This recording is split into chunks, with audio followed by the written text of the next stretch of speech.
Sir Zelensky बचा क्या लेंगे? मतलब मुझे ये समझ में आया 3.5 साल में कि दोनों पक्ष किस चीज़ के लिए लड़ रहे थे। मतलब युद्ध तो ऐसे ही समझा जाता है ना कि दोनों का उद्देश्य क्या था।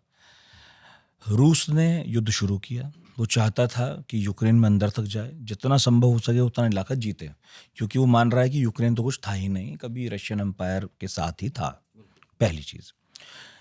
दूसरा है यूक्रेन। यूक्रेन की लड़ाई क्या है? अपना अस्तित्व बचाए रखना, अपने वो इलाके जिनके बारे में आज बात हो रही है कि ट्रम्प भी चाह रहे हैं कि अब आप दे दो, कुछ हद तक दे दो, डोनबास।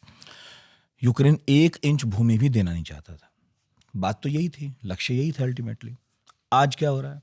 आज ये है कि एक बहुत बड़े इलाके पर डॉनबास के रूस कायम है, उसके आगे नहीं गया। हालांकि यूक्रेन ने खो दिए वो इलाके और यूक्रेन कोशिश कर रहा है कि वापस ले।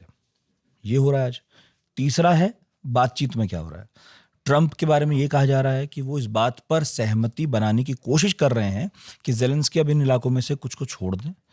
ज़ेलेंस्की कह रहे हैं 1 इंच भी नहीं छोड़ूंगा, वरना कोई बात ही नहीं होगी। दूसरा, रूस ने कहा था नेटो में नहीं जाना चाहिए यूक्रेन को। ट्रंप मान ही गए हैं कल की मीटिंग में कि नहीं मिलेगा अब।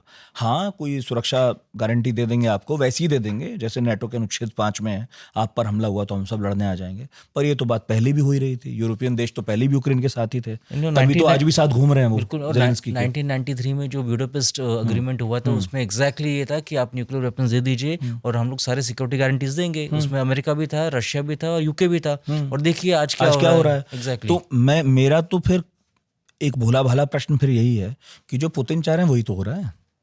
तो क्या ट्रंप के हाथों ठगी नहीं जा रहे हैं ज़ेलेंस्की? नहीं, मुझे नहीं लगता कि उस हद तक मतलब हम लोग की एक कंक्लूजन नहीं, जब लास्ट पीस डील होगी क्या होगा मुझे नहीं पता। मैं कह रहा हूँ आज की तारीख में जो विद्वान कह रहे हैं, जो लिख रहे हैं।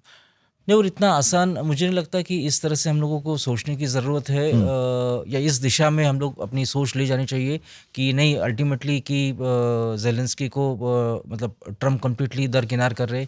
ये प्लीज़ समझिए कि जो हम लोग 15 तारीख की तो हम लोगों ने देखा जो हुआ, लेकिन 18 तारीख को जो जिस तरह से नेटो के जो प्रोमिनेंट देश है यूरोप से वो आए हुए हैं, यूक्रेनियन प्रेसिडेंट आए, ज़ेलेंस्की आए हुए हैं।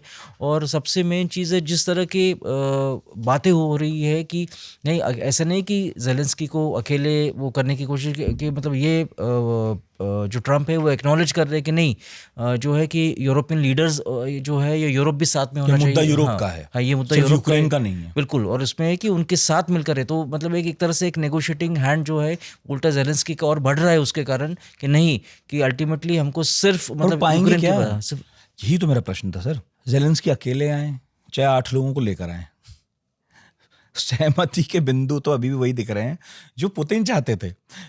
जैसे कल मैं एक बॉडी लैंग्वेज देख रहा था उस प्रेस कॉन्फ्रेंस में, तो मुझे जर्मनी के चांसलर की बॉडी लैंग्वेज सबसे ज़्यादा सख्त लगी।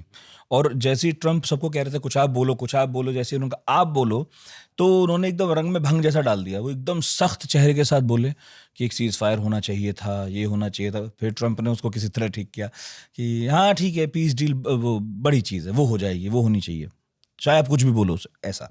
तो मैं ये बोल रहा हूँ कि अभी तो हम ये कह रहे हैं कि चलो वो 8 लोग साथ बैठे थे, पूरा यूरोप साथ आया था, हंसी खुशी सब गए, बड़ा अच्छा माहौल था। पर जब ये सब हटा के आप देखते हैं तो वो तो वही 2-4 पॉइंट तो वही दिखाई दे रहे हैं बार बार हमें, जो पुतिन चाहते थे, जो यूरोप चाहता था, यूक्रेन चाहता था, उस पर तो कोई बात ही नहीं कर रहा है। नहीं, देखिए उसमें सबसे मेन चीज़ है कि आज की तारीख में चाहे वो यूक्रेन हो चाहे वो यूरोप हो, ये मतलब सबसे पहले ये चीज़ चाह रहे हैं कि युद्ध विराम हो, किसी तरह से युद्ध जो है कि थम जाए या रुक जाए। मतलब ये सबसे बड़ा मुद्दा है। सही। और जो पहल हो रही है अभी वो उस दिशा की तरफ जा रहा है। ये मुझे लगता है कि सब में मतलब जो भी पंडित है वो मतलब ये ज़रूर मान रहे कि उस दिशा में ये कदम ज़रूर उठ रहे। अभी उसमें नेगोशिएशंस क्या होंगे, किस तरह से होंगे, अभी वो कहना बहुत आसान नहीं। आज की तारीख में ये ज़रूर लग रहा होगा कि पुतिन जो चाह रहा है वो उसको मिल रहा है, लेकिन वो इतना आसान नहीं है, क्योंकि जितनी ज़रूरत यूक्रेन को है, यूरोप को है युद्ध विराम की या परमानेंट पीस की, उतनी ज़रूरत रशिया को भी है, क्योंकि Russia is also in the docks. जैसे और मैंने कहा था कि उनकी इकोनॉमिक सिचुएशन काफ़ी खस्ता है, तो उस खस्ता हालात में उनके लिए ठीक है, लग रहा होगा कि नहीं। लेकिन कोई भी जैसे अभी बैटल फील्ड पे आगे क्या होगा, तुमको लग रहा होगा आज की तारीख में कि नहीं अगले 6 महीने में, 1 साल में, 18 महीने में कि अल्टीमेटली हमारी जीत होगी। लेकिन बैटलफील्ड पे ये तो मतलब है कि जब युद्ध हुआ था कि लग रहा था कि पहले 7 दिन में ये लोग कीव पहुंच जाएंगे, लेकिन कहाँ हुआ वैसे। तो इसलिए मतलब कि ये बहुत ज़रूरी है। और अल्टीमेटली एक लार्जर पिक्चर भी मतलब रशिया देख रहा है, एक लार्जर पिक्चर यूरोप भी देख रहा है, और फिर भी अमेरिका पुतिन तैयार तो हैं कि लड़ाई बिल्कुल। लंबी खींचे तो खींचे। बिल्कुल उसमें वो है कि देखिए कि ग्रेट पावर है रशिया, परमानेंट मेंबर है सिक्योरिटी काउंसिल का, न्यूक्लियर वेपन्स रखता है ऑलमोस्ट इक्विवेलेंट टू यूएस। तो थोड़ा सा उनमें वो ग्रेट पावर वाला एम्बिशन है। फिर और एक प्लीज़ आप ये भी समझने की कोशिश कीजिए, जो यूक्रेन का मुद्दा है, हम लोग जो है कि एक, जब आप डॉनबास की बात कर रहे थे, डॉनबास में क्या है कि अल्टीमेटली इशू क्या है कि वहाँ पर जो रशियन स्पीकिंग है वहाँ की उनकी मात्रा ज़्यादा है। तो ये लोग हिस्टोरिकल क्लेम भी कर रहे हैं उसके कारण कि नहीं, ये देखिए कि ये प्रूफ है कि यूक्रेन जो है ये हमारा ही टेरिटरी था। और हम लोग जो नॉर्मली हम लोग जो देखते हैं, इतिहास जो देखते हैं, हम लोग देखते हैं कि नहीं यार ये 2022 से शुरू हुआ, लेकिन नहीं, 2000 के पहले देखने की ज़रूरत है कि पहले क्राइमिया में क्या हुआ, उसके पहले क्या हुआ। और in fact going back to even 19th century, early 20th century, मतलब उसमें उस सदी में जाकर कि नहीं अल्टीमेटली किसका ये भाग था, भू भाग था, ये आपको समझने की ज़रूरत है।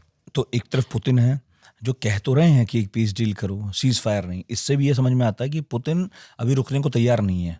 उनके पास एक रनवे है, वो चाह रहे हैं कि लड़ लो आप, अगर आप में बस की है तो लड़ो। बिल्कुल नहीं, और उसमें और एक वो लंबी खींचने में तैयार है। बिल्कुल, और एक स्ट्रैटेजी है कि ये है ट्रम्प को मनाने की स्ट्रैटेजी, कि ट्रम्प अभी काफ़ी जब से आए हैं तब से क्या बोल रहे हैं कि नहीं, पुतिन जो है ये युद्ध खींच रहा है, ये युद्ध विराम करना नहीं चाहता।